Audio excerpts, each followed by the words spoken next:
Hello students, आज का अपना टॉपिक है प्लासेंटेशन।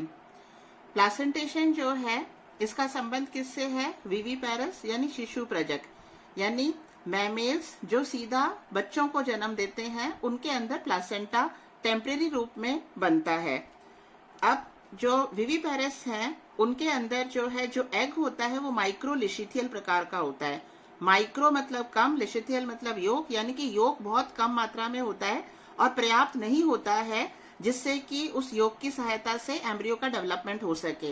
अतः इन विविपेरस में जो एम्ब्रियो है उसको अपने नरिशमेंट के लिए और बाकी आवश्यकताओं की पूर्ति के लिए मैटरनल टिश्यू यानी मात्रक ऊतक पर निर्भर करना पड़ता है।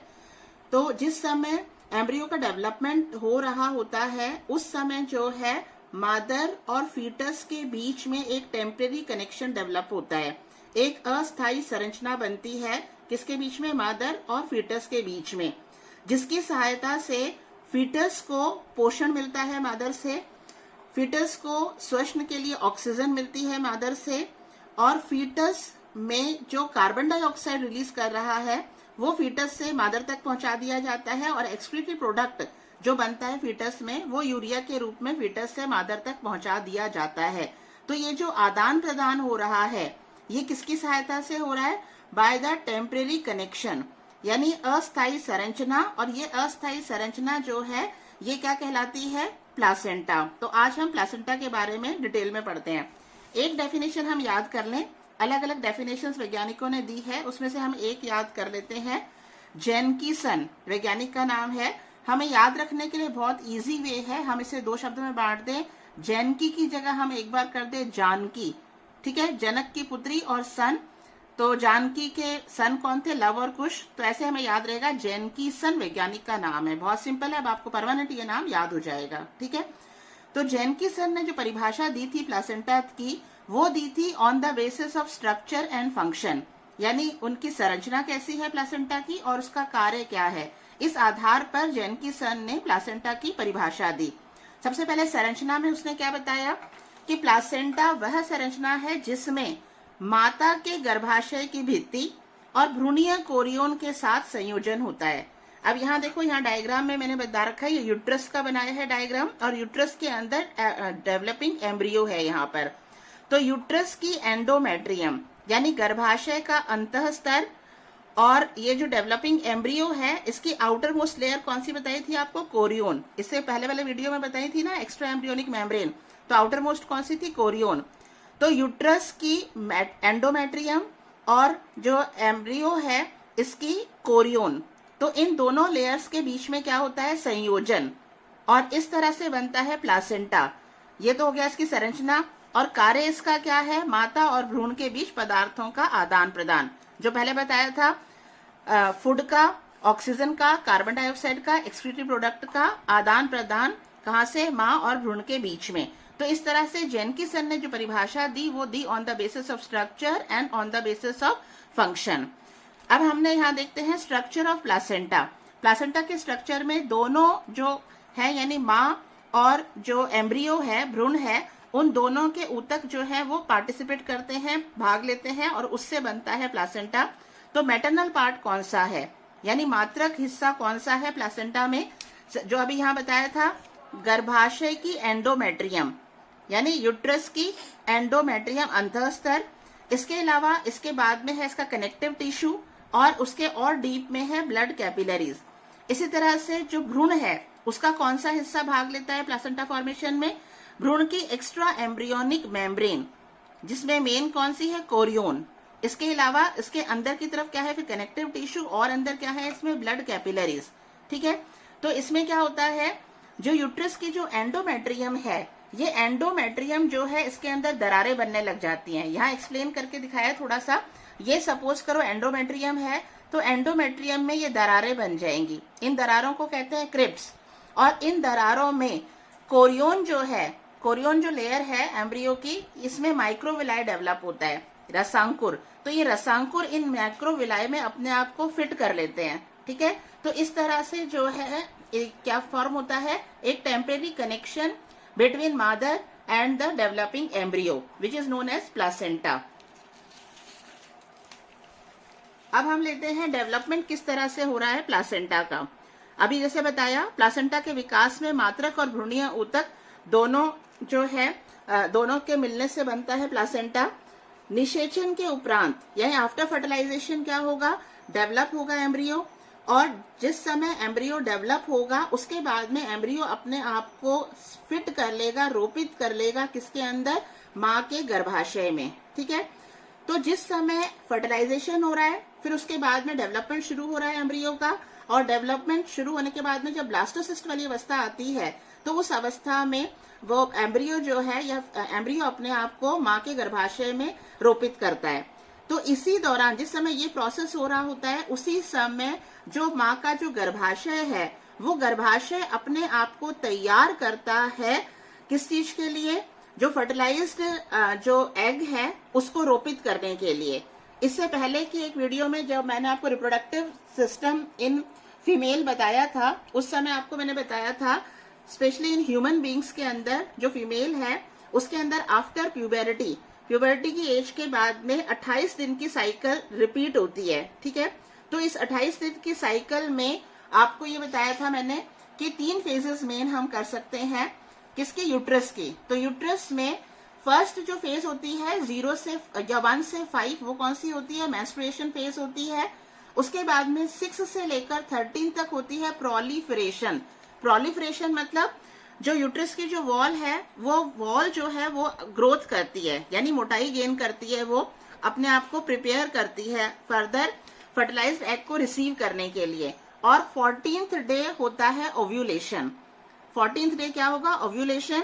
तो यहाँ डायग्राम बना रखा है ग्रेफियन फॉलिकल का, और ग्रेफियन फॉलिकल में यहाँ पर अभी सेकेंडरी ओसाइट है इसके अंदर। 14th डे इसमें ओव्यूलेशन होगा यानी सेकेंडरी ओसाइट इसमें से बाहर रिलीज कर दिया जाएगा।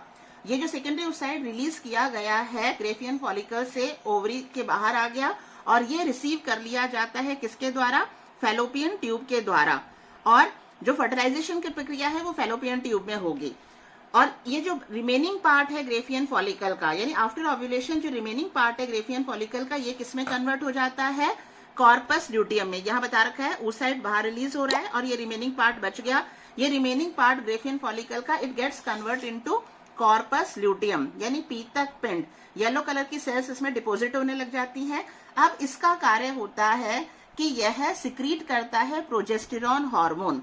और प्रोजेस्टेरॉन हार्मोन का क्या कार्य है, ग्रोथ तो ऑलरेडी जो है यूट्रस प्राप्त कर चुका, यूट्रस के एंडोमेट्रियम प्राप्त कर चुकी है प्रोलिफरेशन पीरियड के टाइम पर, यानी कौन सा टाइम, जो 6ठे दिन से लेकर के 14th डे तक होता है। प्रोजेस्टेरॉन के कारण जो एंडोमेट्रियम है, गर्भाशय की जो अंतः स्तर है वो अंतः स्तर सिक्रेटरी होने लग जाती है। तो इसको क्या कहते हैं, सिक्रेटरी फेज। उसमें आपने पूरा मैंने डिटेल में बताया था 15 से लेकर 26 जो दिन है साइकिल के, तो 15 से लेकर 26 दिन जो है उसको कहते हैं सिक्रेटरी फेज।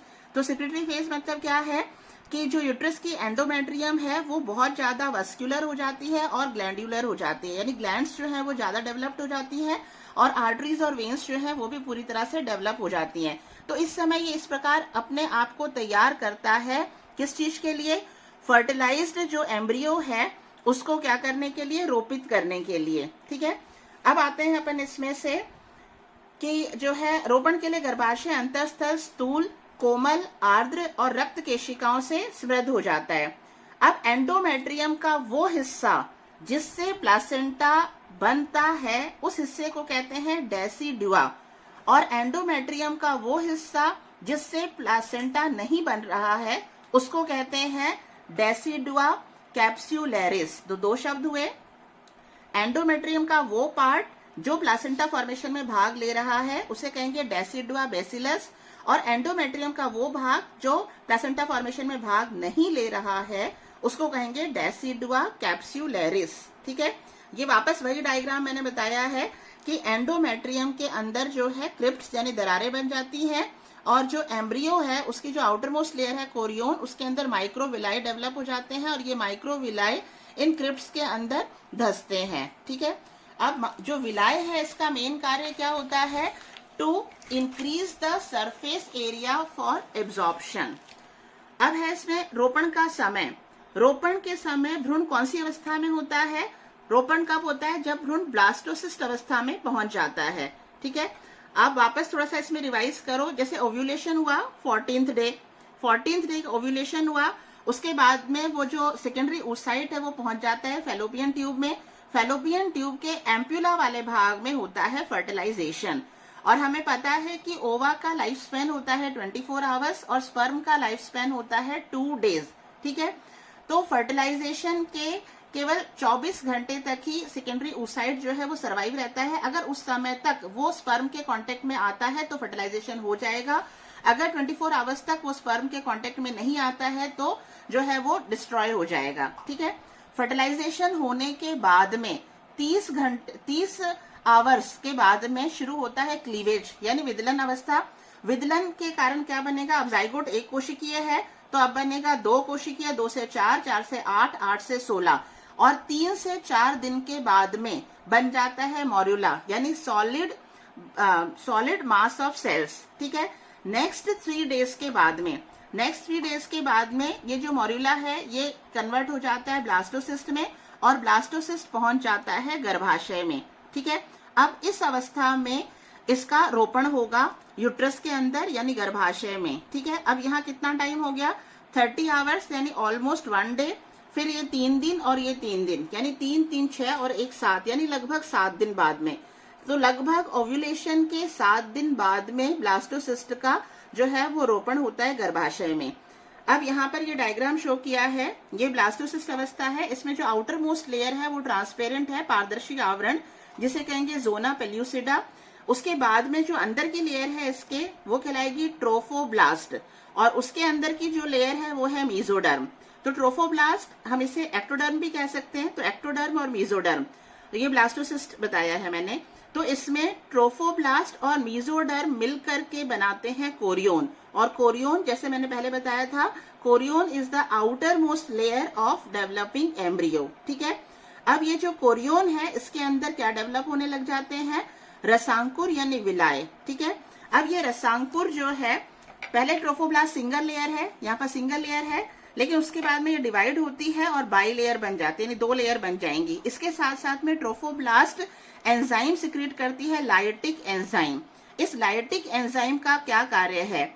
ये लाइटिक एंजाइम जो यूट्रस की एंडोमेट्रियम है यानी गर्भाशय का जो अंतः स्तर है उसके ऊतक को अपघटन करने का कार्य करेगा, तोड़ने का कार्य करेगा। ठीक है, क्योंकि उसके बाद ही जो विलाय है वो उसके अंदर क्रिप्स के अंदर आसानी से प्रवेश कर पाते हैं। तो ट्रोफोब्लास्ट पहले सिंगल लेयर होती है, वो बाई लेयर हो जाती है। इसके साथ साथ वो लाइटिक एंजाइम सिक्रीट करती है जो गर्भाशय की अंतः स्तर की जो ऊतक है उनके अपघटन का कार्य करेगा, जिससे जो एंडोमेट्रियम की सेल्स हैं वो तो डिसॉल्व हो गई और भ्रूण के जो विलाय है, रसांकुर है, वो अंतः स्तर में आराम से प्रवेश कर अपने आप को स्थापित कर सकते हैं। सबसे पहले जो विलाय बनेंगी, रसांकुर बनेंगे तो प्राइमरी फॉर्म होगी, तो प्राइमरी विलाय फिर और डीप होते जाएंगे यानी और जो है फिंगर लाइक प्रोजेक्शंस बनेंगे, सेकेंडरी विलाय और बाद में टर्शरी विलाय। टर्शरी विलाय मतलब अब इन विलाय के अंदर, अब इन रसांकुर, जैसे ये एक डायग्राम शो किया है, अब ये रसांकुर है, विलाय है, इसके अंदर रक्त वाहिकाएं विकसित हो चुकी हैं। ठीक है, तो इस तरह से होता है डेवलपमेंट ऑफ प्लासेंटा। अब आते हैं हम इसमें, कोरियोन जो है वो तो मेन एक्स्ट्रा एम्ब्रियोनिक मेम्ब्रेन है ही जिसके कारण प्लासेंटा बन रहा है या जिससे प्लासेंटा बन रहा है। कोरियोन के साथ साथ मैंने और जो मेम्ब्रेन बताई थी उस समय कौन कौन सी थी? योक सैक और एलेंटॉइस। तो कोरियोन के साथ साथ कभी कभी योक सैक या एलेंटॉइस जो मेम्ब्रेन है वो भी पार्टिसिपेट करती हैं प्लासेंटा फॉर्मेशन में।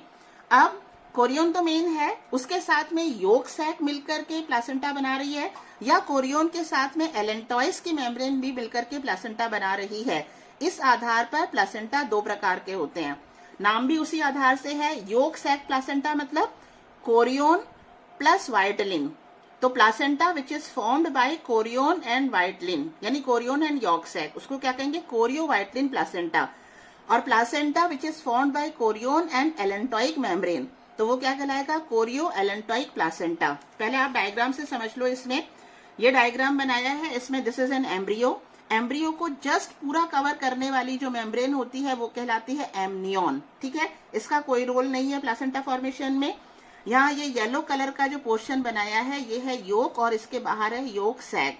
और यहाँ पर बताया था ना एम्ब्रियो के हाइंड गट से बनता है एलेंटॉइस मेम्ब्रेन, जो बन करके जो यहाँ की जो स्पेस है इसमें ग्रोथ करने शुरू हो जाती है। ठीक है, तो ये बन रही है एलेंटॉइस। तो यहाँ हमें केवल किसको ध्यान में रखना है, एलेंटॉइस और योक सैक को। ठीक है, अब ये कौन सा वाला है, कोरियो वाइटलिन, यानी इसके अंदर ये आउटर मोस्ट कोरियोन है ही, तो कोरियोन और वाइटलिन जो मेम्ब्रेन है ये दोनों मिलकर के बनाती हैं क्या, प्लासेंटा। यहाँ देखो एलेंटॉइस अंदर है, ये प्लासेंटा फॉर्मेशन में भाग नहीं ले रहा है। तो इस तरह का प्लासेंटा जिसमें कोरियोन और योक सैक मिलकर के प्लासेंटा फॉर्मेशन बना रही है या प्लासेंटा फॉर्म कर रही है, इस प्रकार के प्लासेंटा को कहेंगे कोरियो वाइटलिन प्लासेंटा। ठीक है, ये वास्तविक प्लासेंटा नहीं है, ये वास्तविक प्लासेंटा नहीं है। तो ये जो है यूट्रस में जो गर्भाशय है, उस गर्भाशय की एक साइड में पॉकेट जैसी संरचना बन जाएगी या एक साइड में फोल्ड बन जाएगा, और जो डेवलपिंग एम्ब्रियो है वो उसको अपने आप को वहां पर क्या कर लेगा, उस शेप जो पॉकेट है उसके अंदर अपने आप को फिट कर लिया इसने एक साइड में, इसलिए इसको क्या कहेंगे, एक्सेंट्रिक। ठीक है, और इंटरस्टिशियल एंड डीप। तो यहाँ देखो, यहाँ पर ये जो यूट्रस की जो दो तरफ की एंडोमेट्रियम बताई थी, ये दोनों एक साइड में आ गई, और ये जो एम्ब्रियो है ये पूरी तरह से इसके अंदर जो है अंदर डीप तक अपने आप को रोपित कर लेता है। तो इसको क्या कहेंगे, अंतराली, यानी इंटरस्टिशियल इम्प्लांटेशन। तो डायग्राम आपको क्लियर होना चाहिए, पॉइंट अब बहुत इजी आपको याद रहेंगे। सुपरफिशियल में क्या बताया, कोरियोनिक कोश का संपर्क गर्भाशय की मुख्य गुहा के केवल अस्तर से होता है। ये जो केवल अस्तर है इस वाले भाग से हो रहा है। ठीक है, तो भ्रूण माता के गर्भाशय की मुख्य गुहा में ही रह गया, उसकी भित्ति में धंसता नहीं है, अंदर की तरफ धंसा नहीं, खाली यहाँ पर जो है भ्रूण स्थित मुख्य गुहा में अपने आप को स्टैब्लिश कर लेता है, इम्प्लांट कर लेता है। इसीलिए इसको सेंट्रल इम्प्लांटेशन भी कहते हैं, यानी यहाँ पर मुख्य गुहा में अपने आप को इसने स्थापित कर लिया, अंदर ज्यादा अंदर गहराई तक धंसा नहीं है। ठीक है, और इस तरह का प्लासेंटा पाया जाता है खुरचारी में, मांसाहारी में और बंदरों में। एक्सेंट्रिक क्या बताया था, एक साइड में पाउच जैसी संरचना बन जाती है, जो गर्भाशय है उसमें पॉकेट जैसी संरचना बन जाती है, और इस पॉकेट जैसी संरचना में जो एम्ब्रियो है वो अपने आप को उसमें फिट कर लेता है। तो सेंटर से तो हट गया ना, यूट्रस का जो सेंटर है उससे हटकर एक साइड की पॉकेट में अपने आप को उसने जो है फिट कर लिया, तो ये क्या कहलाएगा, एक्सेंट्रिक। और इस तरह का प्लासेंटा किसमें पाया जाता है, चूहे और गिलहरी में। ये आप वैसे भी याद रख सकते हैं, मान लो कि छोटी कोई पॉकेट है, उस पॉकेट में गिलहरी है या चूहा है, वो उसमें वास कर रहा है, तो ये याद रहेगा, सच प्लासेंटा इज प्रेजेंट इन चूहा एंड गिलहरी। अब है इंटरस्टिशियल। इंटरस्टिशियल में क्या बताया, गहरा धंस जाता है, यानी डेवलपिंग एम्ब्रियो है ये अपने आप को डीप अंदर तक जो है स्टैब्लिश कर लेता है यूट्रस के अंदर। तो कोरियोनिक कोश गर्भाशय भित्ति में धंस गया, अंदर की तरफ धंस गया और गहरा संबंध स्थापित हो जाता है, और इस तरह का प्लासेंटा पाया जाता है हेजहॉग में, पिग में और ह्यूमन बीइंग में। तो आप केवल नाम और डायग्राम अगर याद रख लोगे तो ये आपको आराम से एक्सप्लेन कर सकते हो। फिर दूसरा आता है कितनी घनिष्ठता है उसके आधार पर, यानी on the basis of intimacy, घनिष्ठता के आधार पर प्लासेंटा का वर्गीकरण। इसे भी तीन प्रकार में बांटा गया है, non deciduous, deciduate placenta and Contra deciduate placenta. Hindi में भी हम इसके नाम कर लेते हैं अपाती, पाती और विपरीत पाती। अब हम इसे याद रखने के लिए और थोड़ा सिंपल कर लेते हैं, अपाती। पाती हम कॉमन कह सकते हैं सिंपल भाषा में, पाती मतलब क्या होता है, अपना अपना हिस्सा। ठीक है, तो अपाती मतलब दोनों का बहुत ज्यादा हिस्सा प्लासेंटा में जुड़ा हुआ नहीं है। तो एक तरह से ये क्या है, सतह आपस में स्पर्श कर रही है।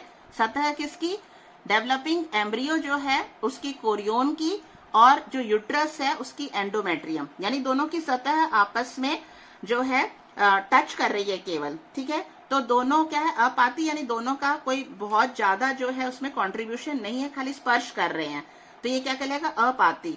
अब हम इसको और थोड़ा कर सकते हैं, नॉन डेसिडुअस यानी नो डैमेज।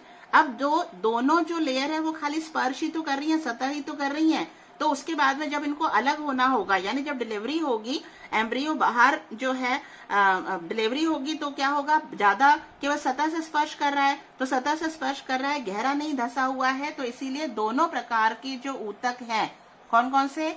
जो एम्ब्रियो टिश्यू है और जो मैटरनल टिश्यू है, दोनों ही के टिश्यू में किसी में भी डैमेज नहीं होगा। जो केवल क्या था, जैसे मैंने बताया था ना, केवल स्पर्श कर रहा है तो आसानी से क्या हो गया, अलग हो गया। अगर डीप जाता तो क्या होता, जब एम्ब्रियो बाहर आता डिलीवरी में तो हो सकता है टिश्यू डैमेज हो, लेकिन इसमें कोई टिश्यू डैमेज नहीं होगा, नॉन डेसिडुअस में अपाती। ठीक है, यानी दोनों की कोई बहुत ज्यादा जो है हिस्से एक दूसरे में धसे हुए नहीं है। डेसिडुएट प्लासेंटा में पाती, पाती मतलब यहाँ पर क्या है, जो मैटरनल का जो भाग है, कौन सा, जो सबसे बाहर वाला है यूट्रस का एंडोमेट्रियम। तो एंडोमेट्रियम वाला जो भाग होता है, वो एंडोमेट्रियम वाला जो भाग होता है वो बीच बीच में से टूट जाता है। जैसे मैंने बताया था ना, क्रिप्ट्स बनती हैं, दरारें बनती हैं। तो दरारें बनने के लिए जो गर्भाशय भित्ति का जो अंतः स्तर है वो विभिन्न स्थानों पर कुछ कुछ जगह पर टूट जाता है। तो वो टूटने से क्या होगा, भ्रूण के जो रसांकुर हैं वो उसकी उपकला में आराम से प्रवेश होने में उनको जो है सहायता मिलेगी, आराम से अंदर तक जाएंगे। अब जो है उसके अंदर एंडोमेट्रियम के हटने के बाद में दूसरी लेयर कौन सी होती है, एंडोमेट्रियम के हटने के बाद में क्या आता है, कनेक्टिव टिश्यू। ठीक है, तो यहाँ देखो आप, गर्भाशय भित्ति विभिन्न सीमाओं तक टूटती है ताकि भ्रूणीय रसांकुर की उपकला या तो मात्रक संयोजी ऊतक के संपर्क में आ सके, या तो संयोजी ऊतक होगा जस्ट बाद में, या फिर क्या है, मात्रक रक्त में लटकी रहती है, यानी डीप जो है उसका इंसर्शन होता है, किसका, एम्ब्रियो के विलाय का। ठीक है, रसांकुरों का। तो घनिष्ठ संबंध हो गया। अब घनिष्ठ संबंध होगा तो इसका मतलब क्या है, eight the time of birth, यानी जब जन्म लेगा बच्चा तो उस समय क्या होगा, जो उस एम्ब्रियो जब बाहर आ रहा है तो उस समय जो एंडोमेट्रियम की जो ऊतक है वो क्या होगी, डैमेज होगी, और डैमेज होने के कारण जन्म के समय, बच्चे के जन्म के समय जो है रक्तस्राव होगा। ठीक है, अब आता है कॉन्ट्रोडेसिडुएट। तो कॉन्ट्रोडेसिडुएट में क्या है, विपरीत पाती, यानी इस प्रकार का जो है ये और अधिक घनिष्ठ संबंध होता है, किसके बीच में, भ्रूणीय और मात्रक ऊतकों के बीच में और अधिक घनिष्ठ संबंध होता है। ठीक है, तो और अधिक घनिष्ठ संबंध यानी कि at the time of birth या at the time of delivery क्या होगा, और अधिक टिश्यूज डैमेज होंगे। अब यहाँ पर कॉन्ट्राडेसिडुएट के अंदर ना केवल मैटरनल टिश्यू डैमेज होते हैं, बल्कि जो शिशु है उस शिशु के ऊतक को भी हानि होती है, यानी मात्रक और शिशु दोनों के ऊतकों को हानि होती है जन्म के समय, तो दोनों क्षतिग्रस्त होते हैं। तो इसमें क्या है, मोर डीप कॉन्ट्राडेसिडुएट यानी और घनिष्ठ संबंध है, डेसिडुएट यानी घनिष्ठ संबंध है। ठीक है, और नॉन डेसिडुएट यानी सतही प्रकार का है। तो नॉन डेसिडुएट में सतही प्रकार का है, इसलिए जन्म के समय विलाय में कोई क्षतिग्रस्त नहीं होता है, ना ही गर्भाशय दरारें जो हैं उनमें कोई क्षतिग्रस्त होता है। तो इसमें जो है जन्म के समय रक्तस्राव नहीं होता गर्भाशय में। और डेसिडुएट के अंदर क्या होता है, शिशु जन्म के समय रक्तस्राव होता है। और जबकि कॉन्ट्रा डेसिडुएट में क्या है, दोनों प्रकार के जो यानी मात्रक और शिशु दोनों के ऊतक को कुछ रूप में हानि होती है। नॉन डेसिडुअस को सेमी प्लासेंटा भी कहते हैं। ये पाया जाता है किसमें, सुअर, घोड़े, गाय और भैंस के प्लासेंटा में। डेसिडुएट प्रकार का प्लासेंटा पाया जाता है ह्यूमन बीइंग में, डॉग, कैट और रैबिट में। कॉन्ट्रा डेसिडुएट प्रकार का पाया जाता है टाल्पा और पैरामिल्स में। तो ये हो गया on the basis of intimacy, ठीक है, घनिष्ठता के आधार पर। अब हम लेते हैं third, on the basis of distribution of villi. रसांकुर, जो कोरियोन और एलेंटॉइस में रसांकुर बन रहे हैं, उनका डिस्ट्रीब्यूशन क्या है, इक्वल डिस्ट्रीब्यूशन है या एक विशेष, ठीक है। तो उसके आधार पर यानी डिस्ट्रीब्यूशन ऑफ विलाय, रसांकुरों के वितरण के आधार पर जो प्लासेंटा है वो 4 प्रकार में बांटे गए हैं। डिफ्यूज्ड यानी विस्तृत प्रकार का, कॉटलिडिनरी टाइप यानी बीजपत्री प्रकार का, जोनरी टाइप यानी क्षेत्रीय प्रकार का, एंड डिस्कॉइडल टाइप यानी बिंबाप प्रकार का। नाम से ही इसकी परिभाषा क्लियर हो रही है और डायग्राम से और क्लियर हो जाएगी। डिफ्यूज्ड यानी प्लासेंटा में संपूर्ण जो एलेंटोकॉरियोन है, संपूर्ण एलेंटोकॉरियोन से बना है प्लासेंटा, तो पूरे एलेंटोकॉरियोन पर क्या पाए जाते हैं, रसांकुर यदि पाए जाते हैं वितरित होते हैं तो वो कहलाता है डिफ्यूज्ड। इस प्रकार का होता है सुअर में, खुरचारी और घोड़े में। और कॉटलिडिनरी मतलब बीजपत्री प्रकार, ठीक है। तो बीजपत्री प्रकार में क्या है, ये जैसे है मान लो एलेंटोकॉरियोन की सतह, तो इस एलेंटोकोरियन की सतह में पृथक पृथक, यहाँ अलग अलग दिख रहे हैं ना, अलग अलग छोटे छोटे समूहों में विलाय जो है बनते हैं, रसांकुर बनते हैं। तो अलग अलग छोटे छोटे समूहों में रसांकुर बन रहे हैं, तो ये कहलाएगा कॉटलिडिनरी टाइप या बीजपत्री प्रकार का। इस प्रकार का पाया जाता है रूडिमेंट्स में, यानी शाकाहारी जो जानवर हैं, मैमल्स हैं, उनमें। जोनरी टाइप, क्षेत्रीय, यानी एक विशेष क्षेत्र तक सीमित है विलाय। और ये विशेष क्षेत्र कौन सा है, यहाँ बताया, जैसे ये कोरियो एलेंटोइक मेम्ब्रेन है, तो इसमें जो ये मिडिल वाला जो जोन है, इस मिडिल वाले जोन पर एक पट्टी के रूप में या इस मिडिल वाले जोन में विलाय पाए जाते हैं। तो प्लासेंटा में रसांकुर एक निश्चित पट्टिका में व्यवस्थित होते हैं और यह पट्टिका ब्लास्टोसिस्ट के मध्य में स्थित होती है। इस प्रकार का प्लासेंटा पाया जाता है डॉग और कैट में। डिस्कॉइडल टाइप यानी डिस्क के रूप में जो है प्लासेंटा पे जो है विलाय पाए जाते हैं। ये दो प्रकार का हो सकता है, मोनोडिस्कॉइडल एंड डाइडिस्कॉइडल। नाम से पता चल रहा है मोनोडिस्कॉइडल यानी एक साइड में एक डिस्क जैसी संरचना में जो है ये विलाय बने हुए हैं, और इस प्रकार का होता है ह्यूमन बीइंग में। और डाइडिस्कॉइडल मतलब जैसे ये जो है कोरियो एलेंटोइक मेम्ब्रेन है, तो दो जगह पर डिस्क के शेप में यहाँ पर माइक्रोविलाय जो है ये अरेंज है, तो ये क्या कहलाता है, डाइडिस्कॉइडल। तो this is on the basis of distribution of villi. अब इसमें लास्ट आता है अपना on the basis of histology, औतिकी के आधार पर। इसे मैंने कंपैरेटिव करने के लिए 5 इस तरह से बांट दिया है। इसे जो है 5 प्रकार का प्लासेंटा है इसमें, ये है on the basis of histology. आप पहले केवल ये डायग्राम देखो, यहाँ पर देखो, यहाँ मैंने बताया था ना शुरू में कि जो प्लासेंटा है उसमें जो मैटरनल जो टिश्यू है उसकी 3 लेयर है और जो एम्ब्रियो है उसकी 3 लेयर है, तो टोटल कितनी हो गई, 6 लेयर। तो यहाँ बताया है फीटस वाली लेयर जो सबसे अंदर की तरफ है यहाँ पर वो है कोरियोन, ठीक है। तो कोरियोन की एपिथेलियम, उसके बाद में है कनेक्टिव टिश्यू और डीप में है ब्लड वेसल्स। और जो मैटरनल है उसमें सबसे अंदर की तरफ यहाँ पर कौन सी है, यूट्रिन की एंडोमेट्रियम अंतःस्तर, उसके बाद में और अंदर क्या है, कनेक्टिव टिश्यू इसका, मात्रक का संयोजी ऊतक, और उसके बाद में क्या है, ब्लड वेसल्स, ठीक है, रक्त केशिकाएं, ठीक है। तो ये 6 लेयर हो गई। अब यहाँ पर ऐसा प्लासेंटा जिसमें ये 6 लेयर होती हैं, तो वो क्या कहलाता है, एपिथेलियोकोरियल प्लासेंटा। नाम से ही पता चल रहा है, एपी मतलब एपिडर्मिस, बाहर का, ठीक है। तो एपिथेलियो मतलब क्या है, यहाँ पर यूट्रस की जो एंडोमेट्रियम है ये लेयर, और ये कोरियोन जो फीटस है इसमें ये कोरियोन वाली लेयर भी है, ठीक है। तो इसमें ये 6 लेयर उपस्थित हैं। तो ये 6 लेयर उपस्थित हैं, तो ये इस प्रकार का प्लासेंटा कहलाएगा एपिथेलियोकोरियल प्लासेंटा। ये सबसे प्रिमिटिव प्रकार का प्लासेंटा होता है। इसमें एम्ब्रियोनिक 3 लेयर्स हैं और मैटरनल 3 लेयर्स हैं, ऐसी की ऐसी हैं, कोई भी लेयर इसमें एक आदि या कोई भी इसमें से डैमेज नहीं हुई है। और इसमें भ्रूण की कोरियो एलेंटोइक फिर जो है वो विलाय बनाती है जो यूट्रस के एंडोमेट्रियम के क्रिप्ट्स में धसी रहती है। अब जैसे शुरू में ही बताया था, प्लासेंटा का काम क्या है, माँ के रक्त से और भ्रूण के रक्त यानी इनके बीच में आदान प्रदान होना आवश्यक, जैसे पोषण है, ऑक्सीजन है, कार्बन डाइऑक्साइड है, उत्सर्जित पदार्थों का आदान प्रदान होना। तो माँ के रक्त और भ्रूण के रक्त के बीच में जो प्लासेंटा है उसमें 6 बैरियर हैं। 6 बैरियर कौन से हो गए, 3 तो हो गए भ्रूणीय ऊतक और 3 हो गए मात्रक ऊतक, तो ये 6 बैरियर उपस्थित हैं, ठीक है। तो इस प्रकार का प्लासेंटा क्या कहलाएगा, एपिथेलियोकोरियल प्लासेंटा। सेकंड है सिनडेस्मोकोरियल प्लासेंटा। सिनडेस्मोकोरियल प्लासेंटा, एपी के बाद में जो दूसरी लेयर आती है मीजो यानी मध्य वाली। अब यहाँ पर धीरे धीरे एक एक लेयर जो है वो डैमेज होती जाएगी और जो है वो वहां से हटती जाएगी। और यहाँ शुरुआत कहाँ से होगी, मैटरनल लेयर से। तो मैटरनल लेयर में सबसे अंदर की तरफ जो लेयर थी कौन सी थी, गर्भाशय का अंतःस्तर। तो यहाँ देखो आप, ये गर्भाशय के अंतःस्तर वाली लाइन गायब हो गई यहाँ से, ठीक है। तो ये एक लाइन गायब हो गई गर्भाशय के अंतःस्तर वाली, यानी कि टोटल अब जो प्लासेंटा है उसमें कितने लेयर्स हो गई, 3 तो भ्रूण वाली तो ऐसी की वैसी है, लेकिन मैटरनल में कनेक्टिव टिश्यू है और ब्लड कैपिलरीज हैं। एंडोमेट्रियम जो है वो स्तर हट गया यहाँ से।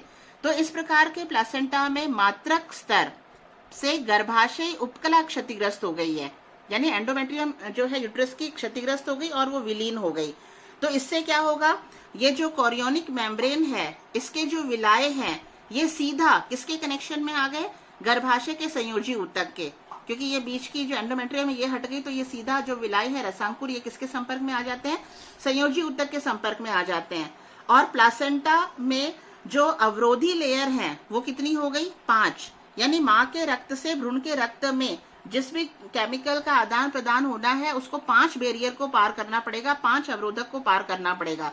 3 है किसकी, भ्रूण की, और 2 है किसकी, मैटरनल की। और इस प्रकार का पाया जाता है गाय, भेड़ और बकरी में। फिर आता है एंडोथीलियो, यानी ये हो गया एक्टोडर्म, इपी, ये हो गया मीजो, ये हो गया एंडो, यानी सबसे अंदर का, तो है एंडोथीलियो कोरियल प्लासेंटा। ये कोरियन, यानी अब यहाँ पर क्या है, कोरियो कोरियो कोरियो तो शब्द चल रहा है, इसका मतलब क्या है, जो भ्रूण की जो कोरियोन लेयर है वो तो बिल्कुल सुरक्षित है, ठीक है। अब यहाँ आप इस डायग्राम में देखो, यहाँ पर अब एंडोमेट्रियम तो इसमें ही लुप्त हो चुकी थी, अब यहाँ पर क्या है, एंडोमेट्रियम के साथ साथ में मैटरनल कनेक्टिव टिश्यू भी जो है यहाँ पर हट गया, तो यहाँ केवल क्या रह गया, ब्लड कैपिलरीज रह गई, ठीक है। तो 2 लेयर हट गई, किसकी, मैटरनल लेयर की, मात्रक स्तर की 2 लेयर हट गई। तो यहाँ पर इससे क्या होगा, कोरियोन से जो माइक्रोविलाय बनेंगे, रसांकुर बनेंगे, वो सीधा किसके कनेक्शन में रहेंगे, मात्रक ब्लड कैपिलरीज, ठीक है, रुधिर केशिकाओं के संपर्क में रहते हैं। और अब जो बैरियर है, जो पोषण पदार्थ का जो आदान प्रदान होना है, उसमें जो बैरियर है वो कितने रह गए, 4, जिसमें से 3 क्या है, ये एम्ब्रियो वाले हैं, और केवल 1 यानी ब्लड कैपिलरीज, केवल 1 कौन सा है, मैटरनल। तो मादर ब्लड और फीटस ब्लड के बीच में जो प्लासेंटा बन रहा है, तो वो बैरियर अब कितने हैं, केवल 4, 3 भ्रूणीय और 1 मात्रक स्तर। और इस प्रकार का पाया जाता है कुत्ता, बिल्ली और मांसाहारी प्राणी में।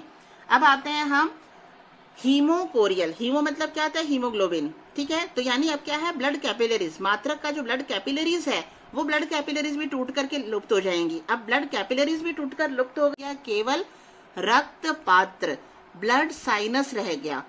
और एम्ब्रियो की अभी तक तीनों लेयर सुरक्षित हैं, तो एम्ब्रियो का जो कोरियोन है, यहाँ अभी तक कोरियोन ही चल रहा है, तो एम्ब्रियो का जो कोरियोन है उसके जो रसांकुर हैं वो सीधा माँ के ब्लड साइनस यानी रक्त पात्र में डीप रहते हैं, ठीक है। तो यहाँ संबंध क्या हो गया, घनिष्ठ संबंध। घनिष्ठ संबंध क्यों, क्योंकि वो सीधा रक्त पात्र तक, जो रसांकुर है, विलाय जो है वो सीधा रक्त पात्र तक अंदर तक धसे हुए रहते हैं, ठीक है। तो ये क्या है, घनिष्ठ संबंध होता है भ्रूणीय रसांकुर और माता के गर्भाशय के बीच में। इसमें माँ की तीनों लेयर्स जो हैं वो ब्रेक हो गई हैं, डिसॉल्व हो गई हैं। इसके कारण से कोरियोन के जो विलाय हैं वो सीधा गर्भाशय के रक्त पात्र में लटके रहते हैं। और इसमें अब बैरियर कितना रह गया, माँ के ब्लड और फीटस के ब्लड के बीच में जो प्लासेंटा है, तो उसमें बैरियर कितना रह गया, केवल 3, और वो 3 कौन से हैं, केवल फीटल टिश्यू वाले रह गए हैं। मदर टिश्यू वाले तो तीनों के तीनों जो है वो क्या हो गए, वो ब्रेक डाउन हो गए और डिसॉल्व हो गए। और इस प्रकार का प्लासेंटा पाया जाता है किसमें, प्राइमेट्स में, चमगादड़ में और छछूंदर में। अब आता है लास्ट टाइप, इसमें हीमो, यानी यहाँ तो अब डैमेज हो ही चुका है, माता का तो खाली रक्त पात्र रह गया है, बाकी डैमेज हो ही चुके हैं, यहाँ तक अपन आ चुके हैं। अब यहाँ पर कोरियोन शब्द हट गया, क्योंकि यहाँ पर कोरियोन लेयर डैमेज हो जाती है, ठीक है। अब बारी है किसकी, एम्ब्रियो की लेयर्स के डैमेज होने की, ठीक है। तो यहाँ पर क्या है, कोरियोन लेयर गई तो उसके अंदर की लेयर यानी एंडोथीलियल लेयर रहेगी, तो हीमो एंडोथीलियल प्लासेंटा कहेंगे। और इसका मतलब क्या है, इसमें और भी घनिष्ठ संबंध हो जाएगा। अब यहाँ पर एम्ब्रियो में जो है कोरियोन लेयर हट गई, यानी जस्ट बाद की कौन सी लेयर है, अब इसमें एम्ब्रियो की कनेक्टिव टिश्यू है और एम्ब्रियो की ब्लड कैपिलरीज हैं।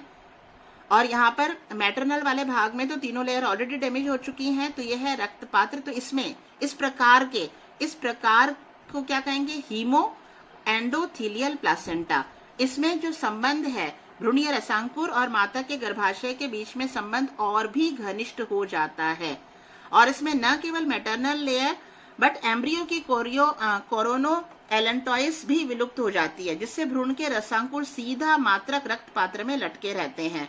और इसमें मदर ब्लड और फीटस ब्लड के बीच में जो प्लासेंटा है उसमें केवल 2 बैरियर रह गए, और वो 2 बैरियर कौन से हैं, एम्ब्रियो की 2 लेयर्स, एम्ब्रियो के कनेक्टिव टिश्यू और एम्ब्रियो का जो है ब्लड कैपिलरीज। और इस प्रकार का प्लासेंटा पाया जाता है गिनी पिग में, चूहों में और ह्यूमन बीइंग में।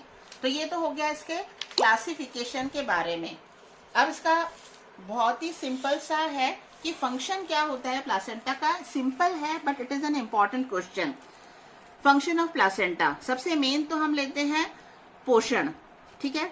तो पोषण जो है वो डेवलपिंग एम्ब्रियो को कहाँ से मिल रहा है, माँ से मिल रहा है। तो माँ जो भी खाना खाती है और पचित भोजन जो उसके ब्लड में अवशोषित किया जाता है, तो पचित भोजन माँ के ब्लड से कहाँ पहुंचाया जाता है, एम्ब्रियो के ब्लड में। किसके द्वारा, प्लासेंटा के द्वारा।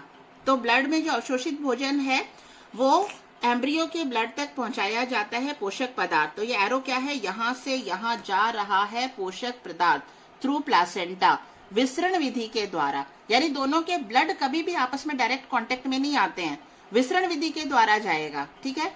तो पोषण जो है mother's blood to embryo blood through placenta by diffusion method. फिर है रेस्पिरेशन। अब भ्रूण का डेवलपमेंट तो गर्भाशय में हो रहा है, तो गर्भाशय में ऑक्सीजन तो सीधा उसको मिलेगी नहीं, तो ऑक्सीजन भी उसको कहाँ से मिलेगी, माँ के ब्लड से।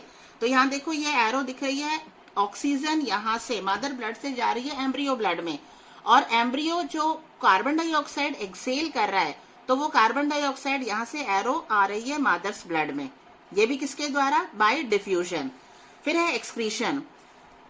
एम्ब्रियो को भोजन तो मिल रहा है मदर ब्लड से, ठीक है, तो भोजन के पचने के पचा पचाया ही मिल रहा है वैसे इसको, फिर भी जो अपशिष्ट पदार्थ है, जो नाइट्रोजन युक्त अपशिष्ट पदार्थ है in the form of urea, वो कहाँ जाता है, यहाँ से एरो जा रही है एम्ब्रियोनिक ब्लड से कहाँ पर, मदर्स ब्लड में। नाइट्रोजन युक्त अपशिष्ट पदार्थ को यूरिया के फॉर्म में जो है मदर्स ब्लड में पहुंचा दिया जाता है। यहाँ भी क्या है, बाय डिफ्यूजन। तो ये तो हो गए तीन, यानी ऑक्सीजन और कार्बन डाइऑक्साइड का आदान प्रदान, पोषक पदार्थों का आदान प्रदान और उत्सर्जी पदार्थों का आदान प्रदान। अब आता है इनके अलावा क्या फंक्शन है। इसके अलावा फंक्शन है यूट्रस का, इसके अलावा फंक्शन है प्लासेंटा की। प्लासेंटा कुछ सब्सटेंसेस को स्टोर करता है, जैसे प्लासेंटा जो है फैट को स्टोर करता है, ग्लाइकोजन को स्टोर करता है और आयरन को स्टोर करता है, ठीक है। इसके अलावा फंक्शन है सिक्रीशन। प्लासेंटा कुछ हार्मोन्स भी सिक्रीट करता है। प्लासेंटा एक टेम्परेरी एंडोक्राइन ग्लैंड की तरह कार्य करता है। ये प्रोजेस्टेरॉन हार्मोन सिक्रीट करता है। प्रोजेस्टेरॉन का मेन कार्य क्या है कि प्रेगनेंसी को मेंटेन करके रखना, गर्भाशय या प्रेगनेंसी को मेंटेन करके रखना। इसके अलावा एस्ट्रोजन सिक्रीट करता है, गोनेडोट्रोपिन हार्मोन सिक्रीट करता है, प्लासेंटल लैक्टोजन हार्मोन सिक्रीट होता है और रिलैक्सिन हार्मोन भी सिक्रीट किया जाता है। तो placenta works as temporary endocrine, और ये इतने प्रकार के हार्मोन्स इसके द्वारा सिक्रीट होते हैं, जिसमें रिलैक्सिन हार्मोन कब काम आता है, eight the time of delivery. तो डिलीवरी के टाइम पर रिलैक्स होना, तो इस समय क्या है, पेल्विक लिगामेंट्स जो होते हैं, पेल्विक लिगामेंट्स के प्रसार में मदद करता है ये, और जिससे डिलीवरी जो है वो थोड़ी आसानी से हो सके। तो गर्भाशय पेशियों में संकुचन में सहायता करेगा और पेल्विक लिगामेंट्स का प्रसार करते हैं रिलैक्सिन। तो progesterone, oestrogen, gonadotropin, placental lactogen and relaxin are secreted by placenta. इसके अलावा क्या है, इम्यूनिटी। जो माँ का जो ब्लड है उसमें एंटीबॉडीज जो बन रही हैं, तो उन एंटीबॉडीज को प्लासेंटा के द्वारा भ्रूणीय रक्त में स्थानांतरित किया जाता है।